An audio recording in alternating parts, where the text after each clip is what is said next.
Hey, it's Nikki in the show with Chicago Tribune, ChicagoNow.com. And on the celebrity hotline is Demetria McKinney. Hi, how are you?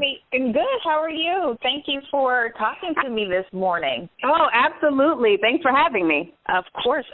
I know you've been a busy girl. You are currently on tour with R. Kelly. How has that been going for you? That's been phenomenal. I've been learning a lot. I've been having a lot of fun. Getting back to touring is something that I haven't done since the Tyler Perry Play days, but doing it with my passion involved, inexplainable. Inexplicable? What's the word I'm looking for? Yeah, unexplainable. That's it. It's all good. You've been very busy. You know, you started, of course, like you said, in your Tyler Perry days. You were acting on House of Pain. That's where we can remember you from. Opposite Alan Payne, actually. And then you know, in that role kind of went through some transition because, you know, you started off, you know, being a drug addict. Where do you pull from? Mm-hmm. A crackhead. Okay, we'll keep it real. We was a crackhead girl. Keep it real. Probably one of the prettiest crackheads that I've seen, you know. Thank you. You're welcome. But how did you... You know, you pull from that. You have so many different characters that I've seen you play, but we know you're not a crackhead in real life. You know, where did you pull that from?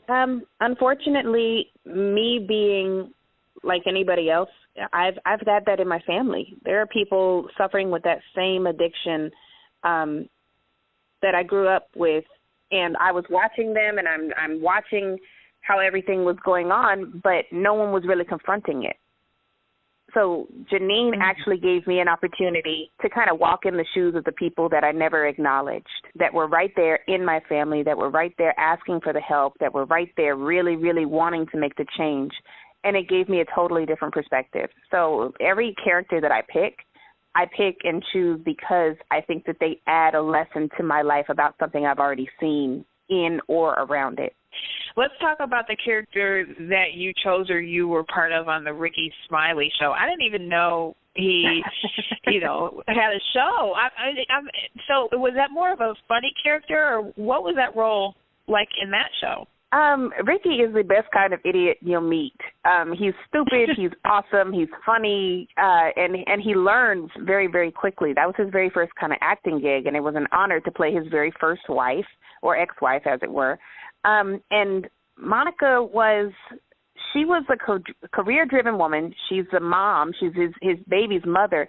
But she was a very fun role to play in that she didn't take herself too seriously, and, of course, she can't take him seriously, but the situations were serious. It was a great opportunity to get to grow with somebody new and pay it forward kind of the way that Alan Payne did for me. Got you. Now you're on Real Housewives of Atlanta. Is that correct? Yeah, Housewives of Atlanta. Okay, let's talk about that, because you go from like acting, you know, in these really serious roles, and then you're kind of in a different realm with the reality show. What made you go that route? Oh, wow. That's such a loaded question. I wish I had some wine, but it's too early. Real Housewives of Atlanta came about, and this wasn't the first time I had been approached about reality television. I was always absolutely not. I watched the way that people got on to those shows and kind of felt like they were going to be famous and ended up infamous. You know, what was remembered about them was never good. It was a read. It was a shady moment. It was a flop. It was a failure. Whatever it was, it completely damaged, A, their brand, and B, their relationships. And I didn't really want to play into that at all. Now, once I made the decision to go from acting into music, I knew that required people getting to know me. You know, it's great that people knew Janine and people were familiar with Monica or the characters on Devious Maids or Unnecessary Roughness. You know, everything else that I had done had been telling somebody else's story. But music, my music had to be so personal and such an open book as to who I was that people needed to know Demetria. And a platform for that with 3.5 million people watching on any given week was kind of undeniable.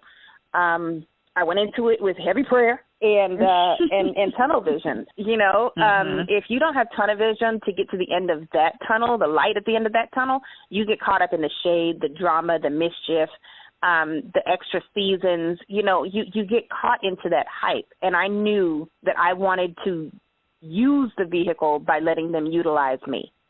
But I had to be really smart about it. So that's why I made sure I kept my cool in the midst of the shade thrown. Like, did you ever really do crack? Is you a tulip or nah? Girl. So Housewives was a very diligent choice, but I don't regret it. Well, you made a really it seems like a smart business move, and that's what you need. A lot of artists need in their music journey. Would you say smart business moves in any journey?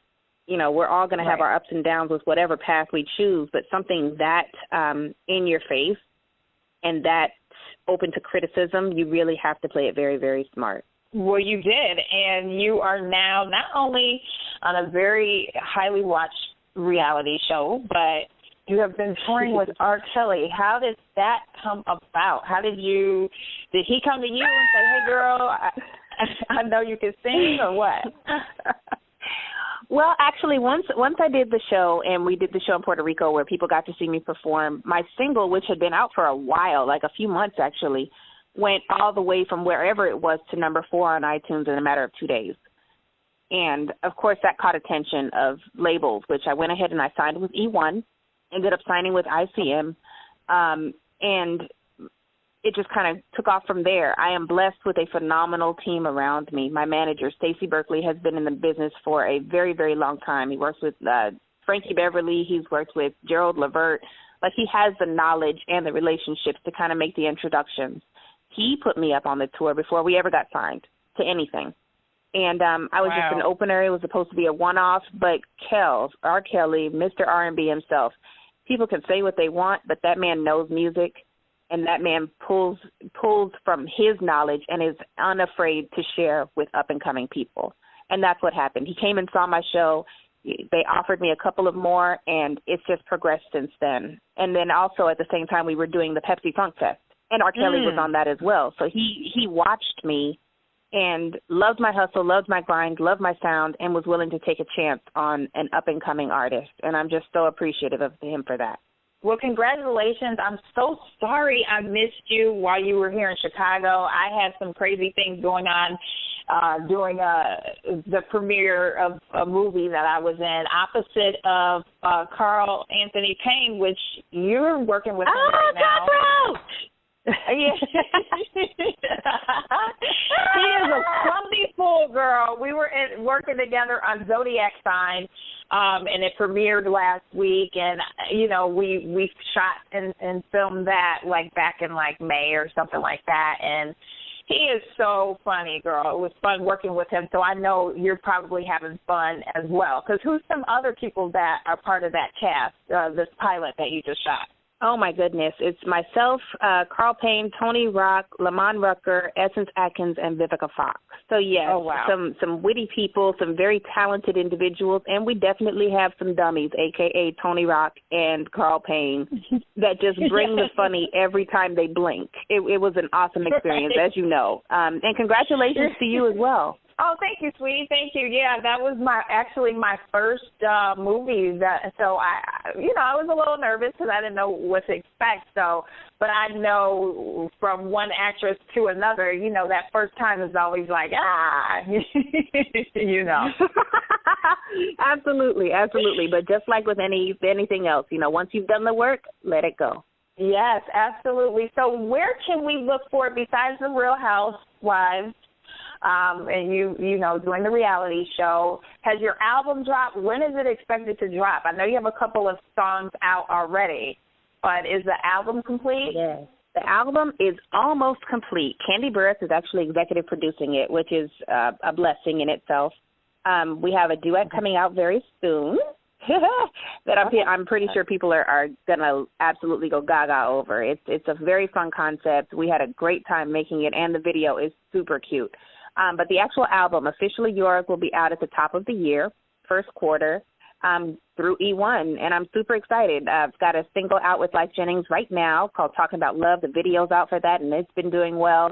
Both my singles, Trade It All and 100, are out and available kind of everywhere. And then, of course, I'm touring. So see if that thing is real. They can follow me at Demi McKinney on Twitter, at Demetria, the number 4 Real on Instagram and Facebook. The website's DemetriaMcKinney.com. And, just come and check me out. Like, I'm really excited to be doing everything that I'm doing, and I'm giving y'all, like Anita Baker, the best that I got. So we're going to keep it going. Keep it going, girl. You're doing a really great job. You are beautiful. I was like, wow, she's been really active, as far as her, as far as you acting, and you have a beautiful voice. I'm glad that you're sharing it with the world. I think you got some good stuff to offer their eyes and their ears. Thank you. No problem. You're so adorable. Well, thank you so much, Demetria, for talking to me. Keep doing your due, girl, and we will see each other in the Chi or in LA, hopefully. Yeah. Thank you so much. You're welcome. Talk to you soon.